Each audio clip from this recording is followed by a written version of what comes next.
Hi friends, ನನ್ನ ಹೆಸರು ಧನ್ಯ. ಫಸ್ಟ್ನೇ ಕ್ಲಾಸ್ ಇರೋದು. ಪಲಾವ್ ಮಾಡ್ತಿದ್ದೀವಿ ಇವತ್ತು. ಬೇಳೆ ಸಾರು, ಆಮೇಲೆ ನೀರು. ಫ್ರೆಂಡ್ಸ್, ಇವತ್ತು ಕಾಟ ಮುಗೀತು. ನೋಡೋಣ ಅಡುಗೆ ಏನಂತ.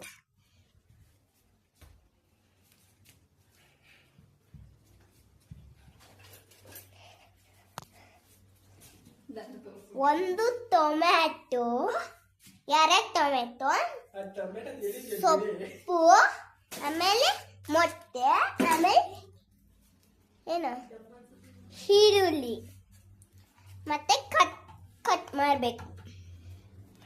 ಫ್ರೆಂಡ್ಸ್, ನಮ್ಮಮ್ಮ ಅಡುಗೆ ಮಾಡ್ತಾಳೆ. ಊಟ ಮಾಡ್ಬಿಟ್ಟು ಬರೋಣ ಮನೆ. ಅಡುಗೆ ಬಂದು ನೋಡೋಣ.